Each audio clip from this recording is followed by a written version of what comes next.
വെള്ളാപ്പള്ളി ഒറ്റത്തിരിഞ്ഞാക്രമിക്കുന്ന ഹാരിസ് മുത്തൂർ എന്ന യൂത്ത് കോൺഗ്രസ് മലപ്പുറം ജില്ലാ പ്രസിഡന്റിനെതിരെ ശക്തമായി പ്രതികരിച്ച അഡ്വക്കേറ്റ് പി ഗോപാലകൃഷ്ണൻ രംഗത്ത്. ശ്രീ വെള്ളാപ്പള്ളി നടേശനെ അനുകൂലിക്കുന്നവരും എതിർക്കുന്നവരും ഹിന്ദുവിന്റെ ഇടയിൽ ഉണ്ടാകാം. അത് ഹിന്ദു സമൂഹത്തിന്റെ ആഭ്യന്തര വിഷയം. അതോർത്ത് കോൺഗ്രസ് മുഖം മൂടി ധരിച്ചവർ വെറുതെ കിനാവ് കാണാൻ നിൽക്കണ്ട. അത് കോൺഗ്രസുകാരും കോൺഗ്രസ് മുഖം മൂടി ധരിച്ചവരും അറിഞ്ഞിരിക്കണമെന്ന് അദ്ദേഹത്തിന്റെ മുന്നറിയിപ്പ്. എന്നാലും പോസ്റ്റിന്റെ പൂർണ്ണരൂപം വായിക്കാം. ഹാരിസ് മുത്തൂർ എന്ന യൂത്ത് കോൺഗ്രസ് മലപ്പുറം ജില്ലാ പ്രസിഡന്റിനോടും കേരളീയ സമൂഹത്തിന്റെ അറിവിലേക്കുമാണ് ഇവിടെ പറയാനുള്ളത്. SNDP യോഗത്തിന്റെ ആദരണീയനായ ജനറൽ സെക്രട്ടറി ശ്രീ വെള്ളാപ്പള്ളി നടേശനെ കരിയോയിൽ ഒഴിച്ച് ആക്രമിക്കുന്നവർക്ക് പണവും അവാർഡും നൽകുമെന്ന് പരസ്യമായി ആഹ്വാനം ചെയ്തത് മാധ്യമ വാർത്തകൾ വഴിയാണ് എന്റെ ശ്രദ്ധയിൽപ്പെട്ടത്. ആദ്യം തന്നെ കോൺഗ്രസിന്റെ മുഖം മൂടി അണിഞ്ഞ ജിഹാദിയോട് പറയാനുള്ളത്, ഇത് വാര്യം കുന്നന്റെ 1921 അല്ല, നരേന്ദ്രമോദി നയിക്കുന്ന 2026 ഈ നാട്. നിങ്ങൾ എത്ര മതേതര മുഖം മൂടി അണിഞ്ഞാലും ഉള്ളിന്റെ ഉള്ളിൽ ജിഹാദിത്തരം അറിയാതെ പുറത്തുവരും. കേരളത്തിലെ ഹൈന്ദവ സമൂഹത്തിലെ ഏതാണ്ട് 23% വരുന്ന പ്രധാനപ്പെട്ട വിഭാഗമാണ് ഈഴവ തീയ വിഭാഗം. ആ വിഭാഗങ്ങൾ ഉൾക്കൊള്ളുന്ന SNDPയുടെ അനിഷേധ്യനായ നേതാവാണ് ശ്രീ വെള്ളാപ്പള്ളി നടേശൻ. അതുകൊണ്ട് യൂത്ത് കോൺഗ്രസ് ജിഹാദിയുടെ വിരട്ടൽ ഭീഷണി ഒന്നും ഇങ്ങോട്ട് ഇറക്കരുത്. കേരളത്തിൽ ഇന്നും ഹിന്ദു സമൂഹം 54% ഉണ്ട് എന്നുള്ള കാര്യം മിസ്റ്റർ യൂത്തനെ ഓർമ്മപ്പെടുത്തുകയാണ്. ജനസംഖ്യയുടെ അടിസ്ഥാനത്തിൽ മലപ്പുറം ജില്ലയെ 3ആയി വിഭജിക്കണം എന്ന തിട്ടൂരം ഇറങ്ങിയിട്ട് ആഴ്ച ആയില്ല. അതിനു മുൻപ് ശ്രീ വെള്ളാപ്പള്ളി നടേശനെതിരെ അടുത്ത തിട്ടൂരം.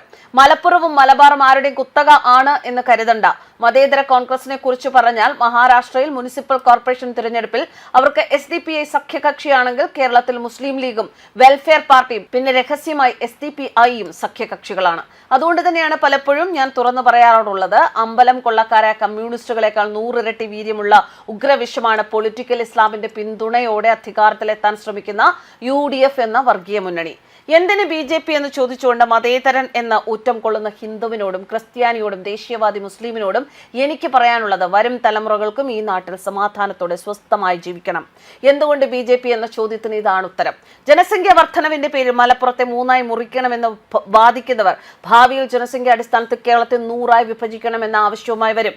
യാതൊരു സംശയം വേണ്ട, ഒരു 10 വർഷം കഴിയുമ്പോൾ ഈ നാട്ടിൽ കമ്മ്യൂണിസം മഷിയിട്ട് നോക്കിയാൽ പോലും കിട്ടില്ല. കോൺഗ്രസിനെ അപ്പോഴേക്കും ലീഗും വെൽഫെയർ പാർട്ടിയും SDPIയും ഉൾപ്പെടെയുള്ള സംഘടിത ശക്തികൾ വിഴുങ്ങിക്കഴിഞ്ഞിരിക്കും.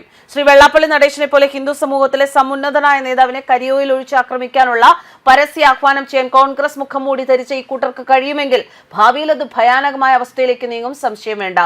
ISISലേക്ക് ഏറ്റവും കൂടുതൽ ഇന്ത്യക്കാരെ റിക്രൂട്ട് ചെയ്ത മണ്ണാണ് നമ്മുടെ കൊച്ചു കേരളം. കാശ്മീരിൽ ഇന്ത്യൻ ആർമിയുടെ വെടിയേറ്റ് മരിച്ച തീവ്രവാദികളെ വരെ സൃഷ്ടിച്ച മണ്ണാണ് കേരളം. നിരോധിക്കപ്പെട്ട സിമിയും NDFും പോപ്പുലർ ഫ്രണ്ടും മദനിയുടെ ISSും ജന്മം കൊണ്ട മണ്ണാണ് ഈ കൊച്ചു കേരളം. അതുകൊണ്ട് തന്നെയാണ് ശ്രീ വെള്ളാപ്പള്ളി നടേശന് നേരെയുള്ള ആക്രമണ ആഹ്വാനത്തെ നിസ്സാരമായി കാണാൻ കഴിയാത്തത്. ചെങ്ങന്നൂരിലെ ABVP നേതാവ് 21 വയസ്സുള്ള വിശാൽ വധം. കൊന്നവർ ആരുമില്ല, കണ്ടവർ ആരുമില്ല. നടു റോഡിൽ പട്ടാപ്പകൽ നടന്ന സംഭവം എന്താ അല്ലേ? ഇതുകൊണ്ട് തന്നെയാണ് പറയുന്നത്, കേരളത്തിൽ എന്തുകൊണ്ട് BJP വരണം? നമുക്ക് വേണ്ടിയല്ല, നമ്മുടെ കൊച്ചു കേരളത്തിൽ സുരക്ഷിതമായി വരും തലമുറകൾക്ക് ജീവിക്കാൻ. അതിലൂടെ BJP വരേണ്ടത് അനിവാര്യമാണ്. കലിമ ചൊല്ലാൻ അറിയാത്തതിന്റെ പേരിൽ കാശ്മീരിൽ 26 നിരപരാധികൾ കൊല്ലപ്പെട്ടത് നാം മറക്കാൻ സമയമായി വരുന്നതേ ഉള്ളൂ. നമ്മുടെ കൊച്ചു കേരളത്തെ മതത്തിന്റെ പേരിൽ ജനസംഖ്യയുടെ പേരിൽ 100ആയി കീറി മുറിക്കാതിരിക്കാൻ, വരും തലമുറകൾ സുരക്ഷിതമായി മണ്ണിൽ ജീവിക്കാൻ ഇവിടെ BJP വരണം, വന്നേ മതിയാവൂ. ഇനിയും നേരം വെളുക്കാത്തവർക്കുള്ള ഒരു ഓർമ്മപ്പെടുത്തൽ കൂടിയാണ് ഇതിലൂടെ വ്യക്തമാക്കുന്നത്. ഇങ്ങനെയാണ് അദ്ദേഹത്തിന്റെ Facebook പോസ്റ്റ് അവസാനിക്കുന്നത്. News desk കർമാൻസ്.